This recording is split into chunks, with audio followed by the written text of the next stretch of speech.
Hello, everybody. Good morning, good afternoon, and good evening. Welcome back. We're going to be continuing on reading letter 6 in the Christ letters.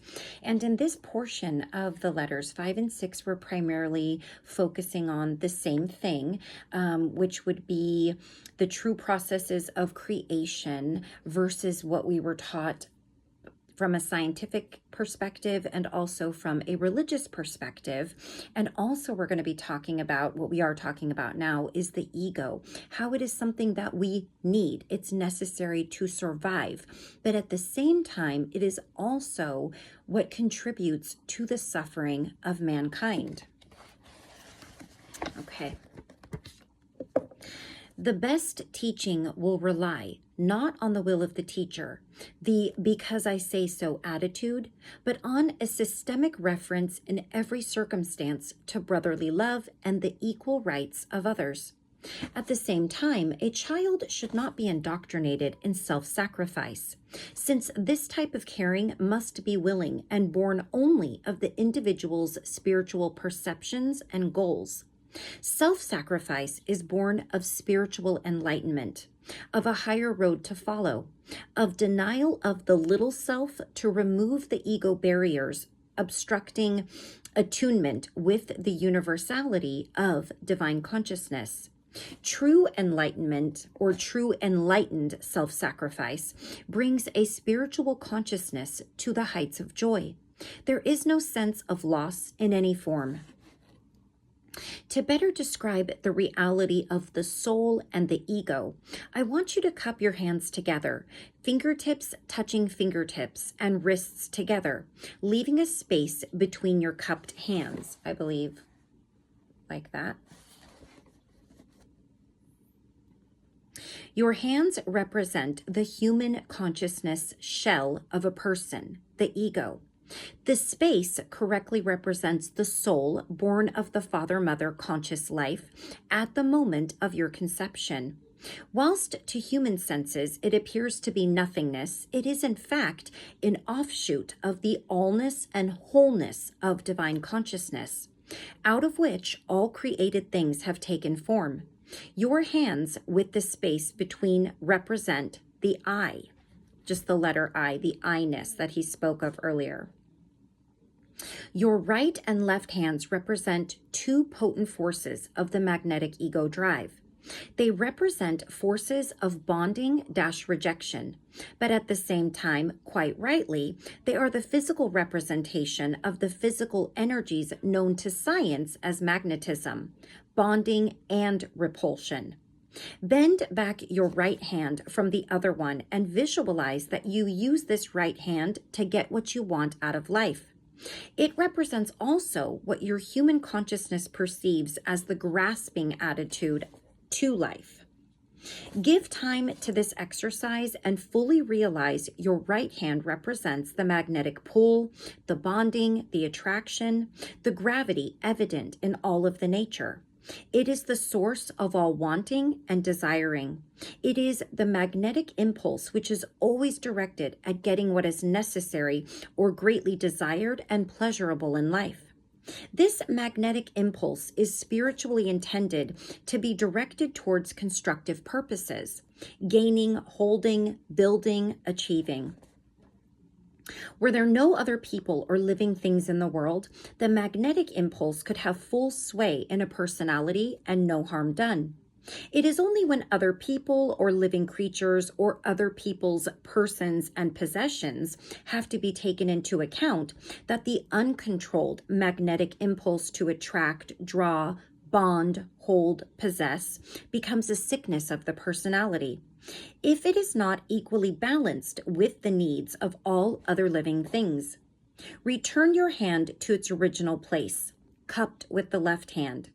Now, pull back your left hand and visualize that this hand represents the magnetic impulse to repel, push away, slap, or defend yourself from any unauthorized encroachment on your property or possessions, or any attack on your character, family, or work. This left hand represents the magnetic impulse of rejection, which is spiritually intended to ensure your privacy and save your life. It is a legitimate weapon when your physical or emotional survival is at stake, always providing you remember that your every action is an electromagnetic slash activity dash binding slash repulsion blueprint in consciousness, which rebounds and externalizes eventually in the form of a similar attack on the self. The unpleasantness may be criticism from your parent, teacher, employer, and the words of self-defense which spring to mind and jump out of your mouth are ego words wholly given to self-defense, expressing the magnetic drive of repulsion and rejection. And as your ego words of attack flare up into angry speech, so is the ego of your critic similarly threatened. And it also rises up in him or her as words of self-defense against you. What may have started out as a necessary and adult action of pointing out some error and a better way to do is frequently immediately seen by a self-centered, sensitive ego as a personal attack. What should have been a moment of growth develops into a time of conflict, anger, possibly tears, ongoing resentment, and mutual hostility.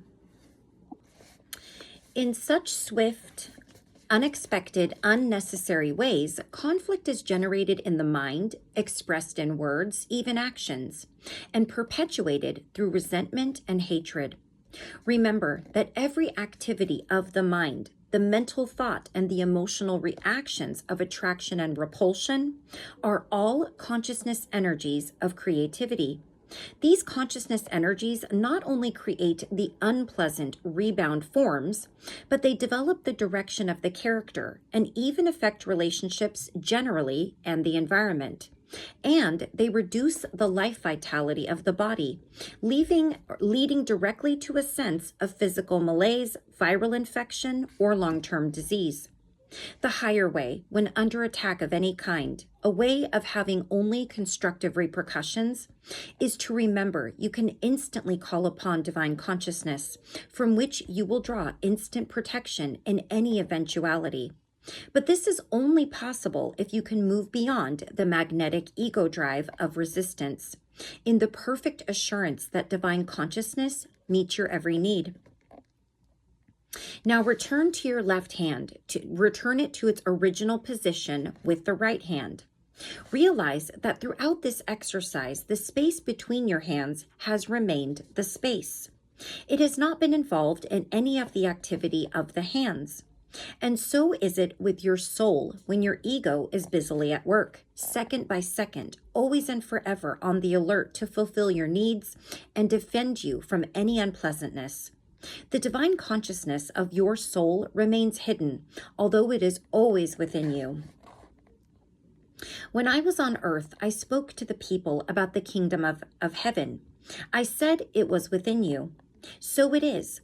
It is your soul. It is the haven of equilibrium of the divine consciousness, which gave you being as a future man or woman.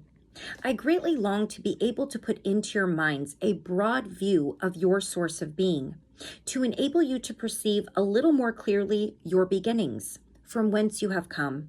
You must also understand at all times that when I speak a word of description of that which is truly unknowable, I am myself standing in the very highest infinitesimal frequencies of vibration, on the very edge of the great universal equilibrium, out of which all things have drawn their being and taken on their form. Excuse me. If I speak of a mountain, a picture will come to your mind, but you will not know the immensity of this structure, the endurance of its rocks, its ravines and peaks and caverns, the snow which caps it in all seasons, the waterfalls cascading into pools when its glaciers melt. For you to gain a glimpse of the grandeur of the mountain, I would have to go into a detailed description of its every nook and cranny. Even after the most detailed verbal explanations, you would still have only imagined mental pictures to draw on. You would still not know the mountain.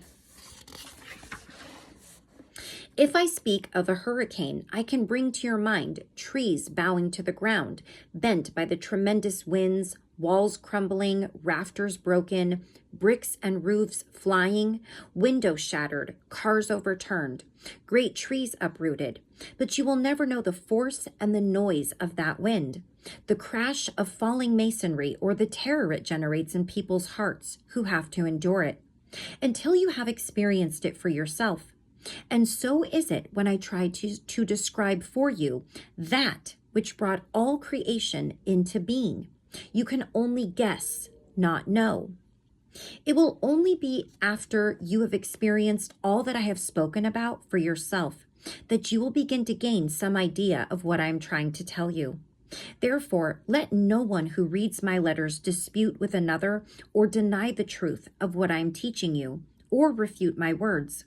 For I tell you truly that you cannot fully know what you have not experienced. It is only those who will follow me in acceptance and faith into daily meditation, the cleansing of consciousness, and impassioned prayer for enlightenment, who will eventually gain ever-deepening glimpses, then experiences, of what creation itself may access, divine consciousness. You may ask, what is the difference between universal consciousness and divine consciousness? Universal consciousness is the universal realm of space, which none may enter or access, since it rests in a state of equilibrium and self-contained energy. And for lack of a better word, when he says it's capitalized IT, he is talking about God. He doesn't refer to God the way that I am, because he wants to imbue us with a different terminology, but the easiest way to term that right now would be God. Divine consciousness is the reunion of the original impulses within universal consciousness, which were released to become both the activity and the substance of creation at the moment of the Big Bang. These impulses were explosively divided and then came together in a state of mutual restraint. They were also destined to work forever in the created realm, either separately, manifested as energies, or together restrained in equilibrium. It is only this realm of divine consciousness that science may penetrate. Perhaps the following paragraph will explain this more clearly. Universal consciousness, embodiment of universal impulse. Impulse of the will to create in mutual restraint with the purpose to experience itself. Intelligence, love. Impulse of intelligent will, equilibrium, impulse of loving purposes. I may have read that wrong. Universal consciousness is the impulse of the will to create in mutual restraint, intelligence, impulse of intelligence, intelligent will, equilibrium, and the impulse of the universal impulse. I'm so sorry. This is written in a really, let me just show you. So I read it from left to right as a sentence, and I apologize because I don't know if that is correct. So in order to move away from any further confusion, I'm going to just keep moving on here. Having given you this intellectual word description of universal consciousness, you will not be any closer to an appreciation of the sublime magnificence and grandeur of the power, nor of the beauty, joy, harmony, ecstasy contained in color and sound beyond your dimension. It is only we who have ascended in consciousness frequencies of vibration to the very portals or edges of the equilibrium of universal consciousness who experience and can radiate the rapture of self-awareness of true potential without desiring to fulfill it, the wondrous joy of personal fulfillment without lifting a finger. I use this last term metaphorically, since although I retain my individuality, I am active in consciousness only and am in no way physical any longer, and have not been since my continuing spiritual ascension in other dimensions after my death on the cross. You may wonder how it is possible to have such enormous universal impulses within a state of equilibrium. They are in a state of equal and mutual restraint. the bonding, nurturing love impulse holding, binding the creative, active will under control. I can only explain this phenomenon in the following simple terms. If you place the palm of one hand on top of the palm of the other, with fingertips of each hand touching the wrist of the other hand, and then try to separate them but still keep them tightly flat on each other, you will gain some idea of the meaning of equilibrium or mutual restraint. Furthermore, you must realize that although your hands are apparently expressing a physical phenomena, they are actually governed by and expressing impulses emanating from your brain. In addition, your brain may be the vehicle of expressing conscious ideas, impulses, but in fact, the impulse is the reality of all movement of any kind, not the physical brain, which is only an instrument of expression of such impulses. I have given you only an intellectual account of universal consciousness. How can I describe for you the latent power, the magnificence of reverence, the rapture, the radiant joy, the state of utter contentment and peace and harmony of its being? Even if you can contemplate and realize that out of this immensity of consciousness, the entire universe has drawn life and form, you cannot perceive more than an electron of the vast, immeasurable, joyous reality of universal consciousness.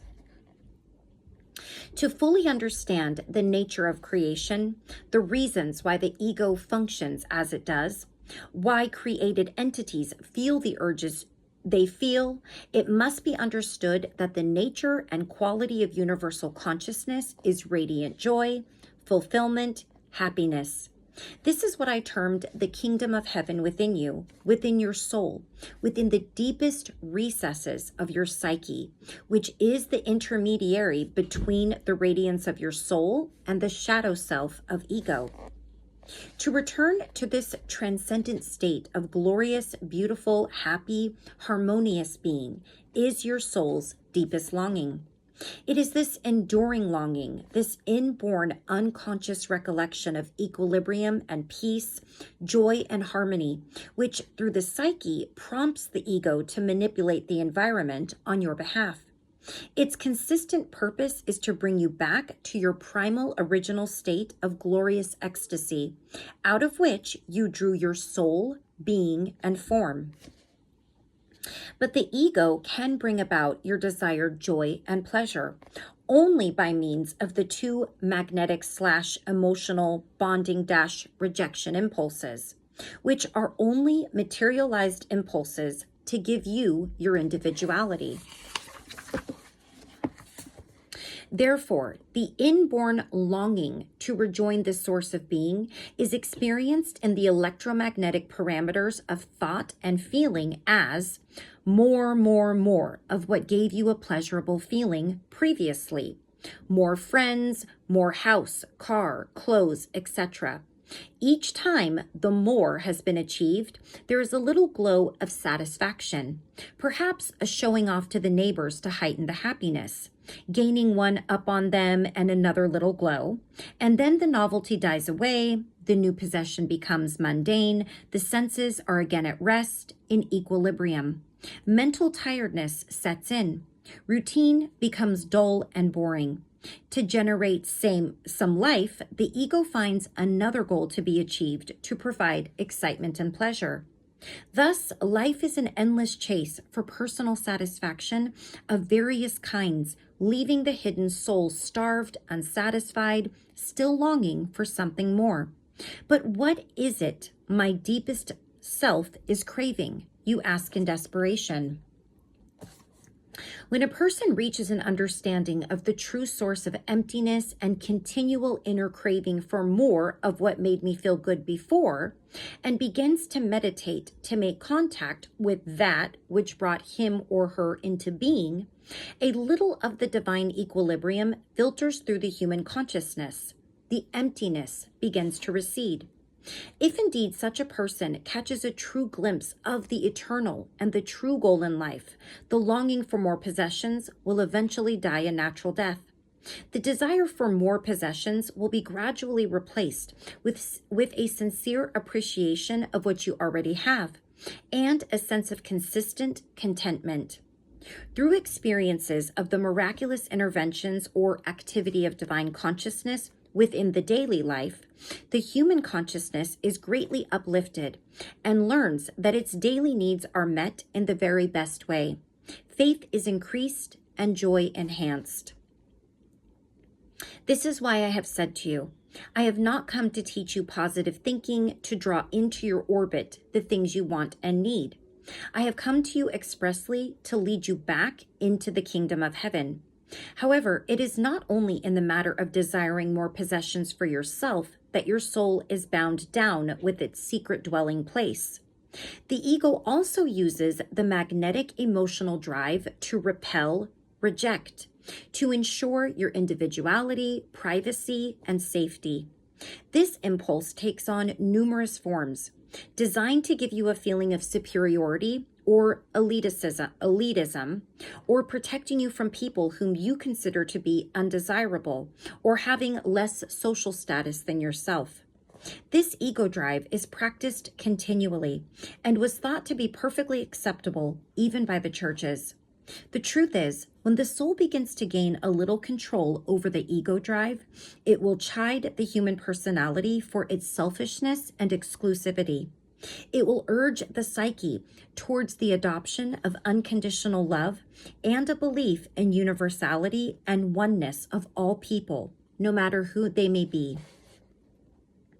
Perhaps now you can more easily understand how and why the creation of your individuality through the medium of the ego formed the great physical impulses, capsule, which produced and enclosed your human consciousness, creating both your physical form and your human personality.